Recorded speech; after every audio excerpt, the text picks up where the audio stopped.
E com isso nós concluímos a nossa jornada, né? Esse é o último vídeo da nossa série de 60 dias do mundo das séries. 3, 2, 1, go!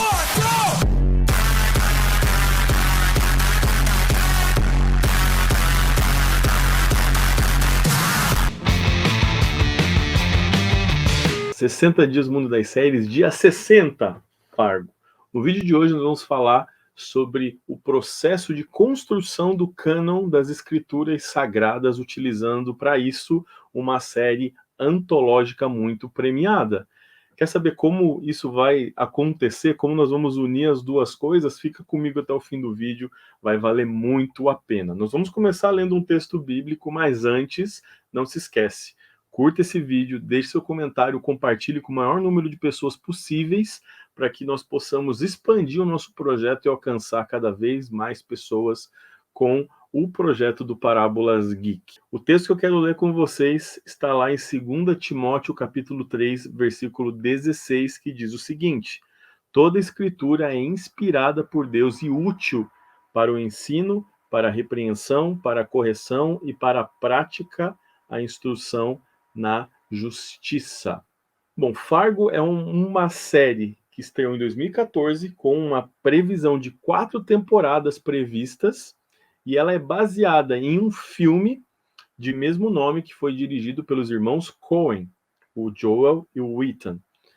Bom, a produção, o filme ganhou o Oscar de melhor atriz e de melhor roteiro original, mostrando que, no mínimo, ela é inovadora. Bom, a série e o filme, ela apresenta um misto entre mistério, assassinatos e pitadas de humor. E o humor acontece justamente porque, em muitas ocasiões, os assassinatos acontecem porque tudo dá errado em planos que são elaborados e que fogem completamente do controle. Só para ter uma ideia, o roteiro do filme, o marido planeja o sequestro da própria esposa para pedir um resgate para o sogro, que é alguém muito rico, para que possa, a partir desse resgate, quitar as suas dívidas. Claro que um plano desses não vai dar certo, e aí as coisas fogem do controle, e por isso o filme e a série são tão bons de se assistir. O que acontece? Na série, você tem, ela se passa, não é uma cronologia nos acontecimentos da série. Cada temporada conta uma história distinta, independente, né, das demais temporadas. Além de não serem histórias correlacionadas, são histórias distintas e independentes, elas acontecem em épocas e em lugares diferentes. Né? Então, se passam em anos distintos e em lugares diferentes. Né? Existem pequenas conexões deixadas ali pelos produtores, né, quase easter eggs ali para pontuar uma conexão muito fraca entre as temporadas, mas as histórias elas funcionam de maneira independente. E esse gênero, né, essa maneira de se montar séries, de se contar histórias, tem um nome, e isso é uma antologia. Então, e essa antologia tem crescido muito nos últimos anos, justamente porque nem todo mundo tem paciência de assistir séries com muitas temporadas. Já falamos de várias séries com muitas temporadas ao longo desses 60 vídeos com vocês. Então, nem todo mundo está disposto, ou tem tempo, ou paciência de assistir muitas e muitas séries, ou quando termina determinada temporada, saber que vai esperar 1, 2, 3, às vezes mais tempo ainda para continuar aquela história. Então, muitos simplesmente preferem uma série que ela termina dentro dos episódios daquela temporada. Então, se eu tiver que assistir alguma coisa antes, ela não vai ter relação com isso e também depois. Então, o gênero da antologia tem crescido muito nos últimos anos por essa razão. E eu quero aproveitar esse gênero, essa forma, né, de contar a história que está ilustrada a partir da série Fargo, que é a maneira como a Bíblia foi escrita. Se nós pegarmos a cronologia, né, o tempo, nós podemos alcançar aproximadamente 15 séculos de duração na escrita do texto bíblico.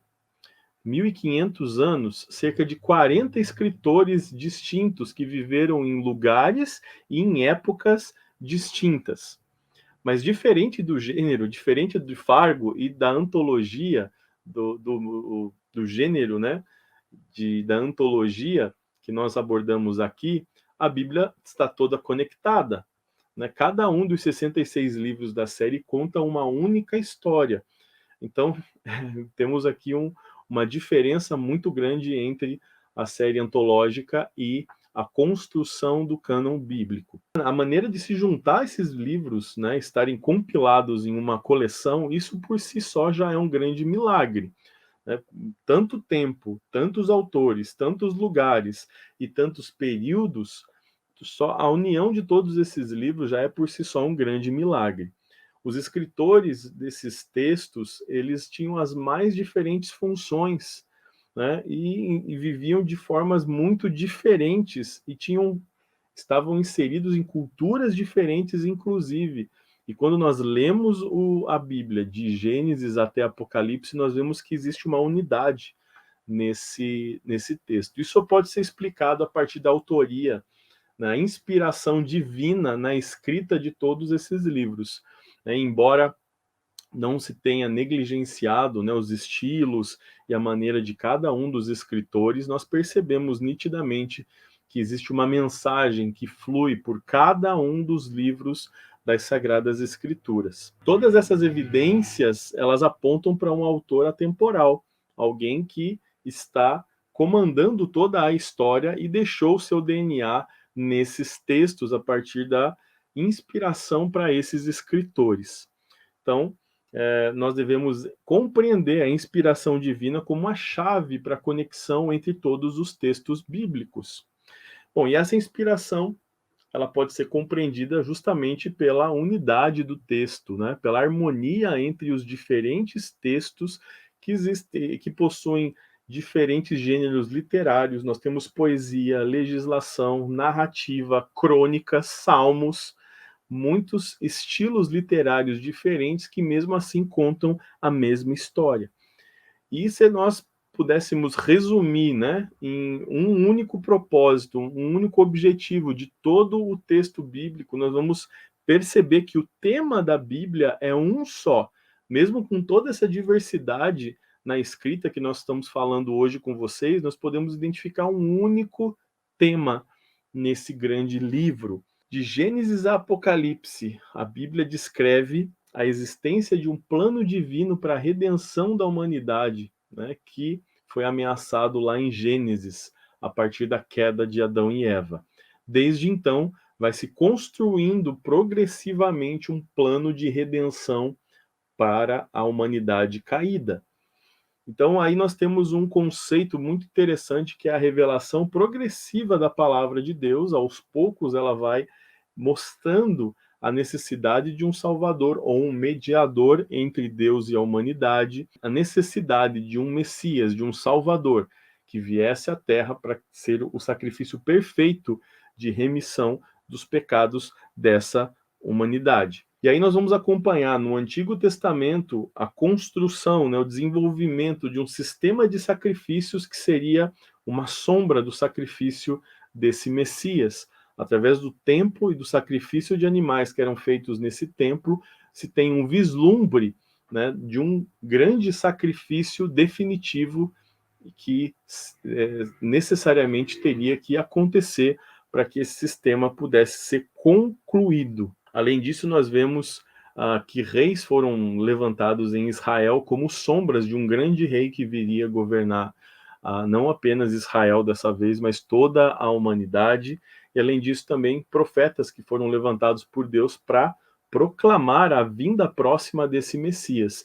Quando chegamos no Novo Testamento, nós vemos o ministério de Jesus, e a partir do ministério de Cristo na Terra, nós identificamos claramente que Jesus é o Messias prometido no Antigo Testamento. E desde que a Bíblia foi concluída com o final do livro de Apocalipse, nós não precisamos de novos textos, não precisamos de novos textos sagrados, porque tudo que está na Bíblia é suficiente para guiar a humanidade até o fim da sua história, como nós já falamos várias vezes aqui também a respeito desse tema ao longo desses últimos vídeos. Então, o que está na Bíblia é suficiente para que eu e você possamos viver com dignidade na Terra. O que estamos construindo desde então, como igreja agora, a era da igreja, né, é uma nova história baseada na vida de homens e mulheres comuns que estão transformando suas gerações a partir da compreensão, do estudo e da aplicação desses textos antigos, mas ainda assim muito recentes e atuais. Eu e você, nós fazemos parte do agir de Deus nesta geração. E esse é o nosso maior privilégio, ao mesmo tempo que é a nossa maior responsabilidade.